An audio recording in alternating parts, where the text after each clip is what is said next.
Pois bem, nós vamos agora conversar com a professora Gelma Nascimento, ela que é mestra em contabilidade. Nós vamos conversar com ela sobre os recentes anúncios aí da Receita Federal sobre a identificação e cobrança de 86 bilhões de reais dos contribuintes inadimplentes. Mostra que as medidas que o governo vem tomando para melhorar a fiscalização dos tributos começam a dar resultados. De acordo com a nossa entrevistada, nós vamos conversar com ela e saber dela qual tem sido aí a principal implementação desse trabalho para obter, portanto, aí este resultado. Né, professora Gelma, bom dia. Bom dia, Walter. Tudo bem? Tudo bem. Muito obrigado aí a senhora pela atenção com a Rádio Nacional, tá bem? Obrigada a você. Pois bem, quando a Receita vai atrás do contribuinte inadimplente, né, como é que ele consegue receber aquilo que é devido ao Estado? Que tipo de ferramenta ou convencimento que a Receita utiliza para poder chegar nessa cifra, doutora Gelma? Pois é, Walter, nós temos aí a cada ano presenciado a Receita, o governo como um todo, né, em todas as áreas, aplicando o uso de alta tecnologia. E quando nós falamos em alta tecnologia e forte tecnologia dentro de qualquer ambiente corporativo, nós sempre temos que pensar no seguinte: a alta tecnologia, ela encurta distâncias. De que forma? Substituindo, inclusive, viagens por conference call. Isso já é uma realidade que a gente percebe. Encurta prazo, de que forma? Elimina redundâncias, dá agilidade, dá qualidade. E nesse momento aí onde foi anunciado esses 86 bilhões que a Receita está cobrando de alguns contribuintes, é óbvio que devem ser valores aí de diversos anos anteriores. Tanto é que tem contribuintes aí que, inclusive, são aqueles que participaram do refinanciamento de dívidas, lá pela Lei 11.941 de 2009. Então não é algo tão recente, não me parece não ser uma dívida tão recente assim. O que percebemos é esse uso dessa alta tecnologia. Nós temos aí o advento do SPED, que para nós que conhecemos bem esse ambiente, não tem nenhuma dúvida de que essa é uma alta tecnologia a favor do governo, para chegar em cada contribuinte, seja a pessoa física, seja a pessoa jurídica. O governo, antes do advento SPED, a gente sempre comenta aqui e fala, o governo antes já entrava na cozinha de qualquer contribuinte, de qualquer um, sem pedir licença, chegava, fazia uma notificação. Hoje, com o SPED, ele entra na cozinha e na despensa, né? E mais ainda, sem avisar a hora e nem o momento e o que ele vai estar olhando. Por quê? Porque a partir do momento que a empresa envia os seus arquivos para o ambiente SPED, já não existe mais aquele processo todo lento e tudo mais de uma notificação fiscal ir até o ambiente, até a empresa, para analisar esses dados. Eles já conseguem fazer tudo isso dentro de casa. Então, se hoje eles já notificaram essa quantidade de contribuintes, nessa cifra extremamente relevante de 86 bilhões, nós acreditamos piamente que quanto mais avançar a questão do SPED, das empresas entregar as suas informações para o governo, mais agilidade o governo terá para fazer cobrança dessas dívidas. Você fala da ferramenta. A ferramenta, para mim, é tecnologia. E aí, mais recente, a questão do SPED.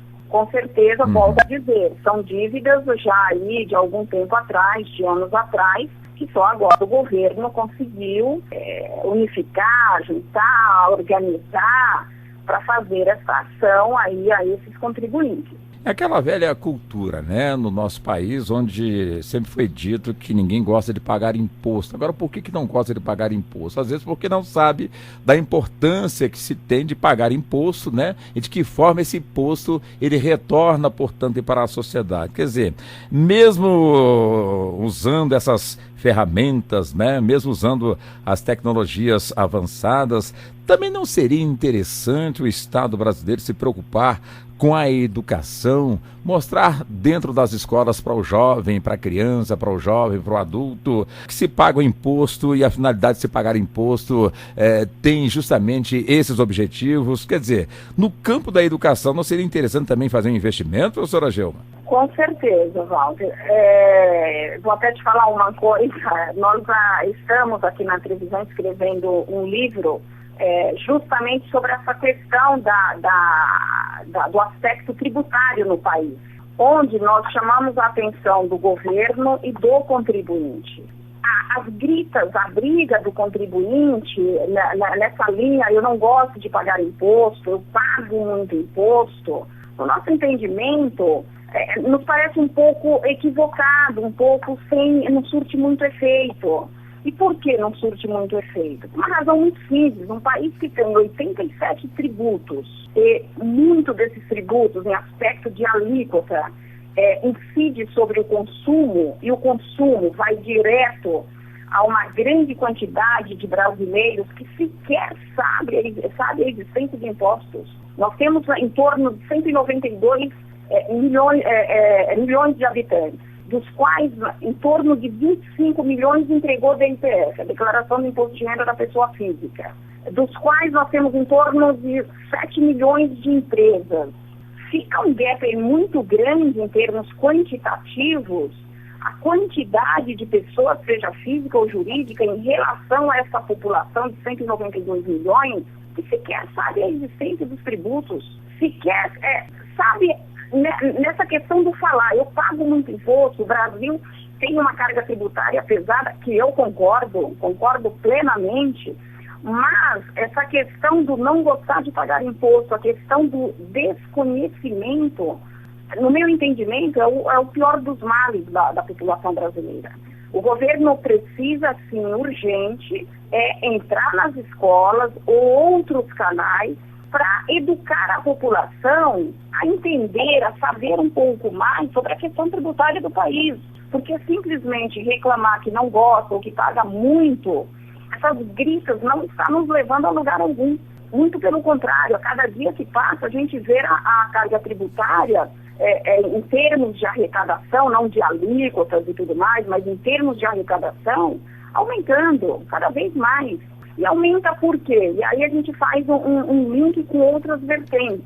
A hora que o governo se organiza, se estrutura, obriga a empresa, o contribuinte, a também se organizar para fornecer informações fidedignas do cenário empresarial, informações mais assertivas, certamente o aspecto de arrecadação é beneficiado com mais impostos arrecadados. Isso são links que a gente consegue perceber no nosso dia a dia, mas falta essa questão da educação que você colocou. Por parte do governo, fazer esse investimento nessa educação e a população, seja a pessoa física ou seja a pessoa jurídica, procurar se interessar um pouco mais, sair das queixas, das lamúrias e fazer gritas, fazer críticas um pouco mais assertivas, mais focadas, para que se consiga ter aí um retorno melhor junto ao governo. E não me parece também salutar, né, quando o governo diz que arrecadou aí trilhões ou bilhões de reais de inadimplentes e anuncia como triunfo. Quer dizer, não me parece salutar isso, né, professora Gelma? Não acho que seja salutar. Quando saiu essa notícia, foi bastante massificado na mídia e tudo mais, né? Inclusive colocando sobre as sanções que serão aplicadas caso cada contribuinte desses não regularize a sua situação. Eu volto a dizer, as gritas estão equivocadas por parte da população e por parte do governo, não é isso. Precisa focar, precisa verificar o seguinte, a estrutura de receita do governo é através da arrecadação de tributos. São os tributos que garantem o movimento, a movimentação da máquina pública. Isso tudo sai de onde? Sai do bolso do contribuinte, seja físico ou seja jurídico. Então, não vejo necessidade de divulgações dessa natureza, como se fosse um triunfo e tudo mais. Eu defendo muito mais a linha que ambos os lados, seja contribuinte ou seja governo, precisa mudar o discurso, precisa mudar o foco e focar em algo mais concreto para a resolução efetiva e para o bem de todos, né? Ganha ambos os lados. A hora que aplicar uma solução e ter ações muito mais focadas para o bem-estar de ambos os lados. Professora Gelma, olha, foi um prazer ter conversado com a senhora. Queremos aqui agradecê-la pela atenção com a Rádio Nacional, tá bem? Tá, ok. Muito obrigada a vocês e um bom dia. Um bom dia também para a senhora, muito obrigado. Nós conversamos com a professora Gelma Nascimento, mestra em contabilidade.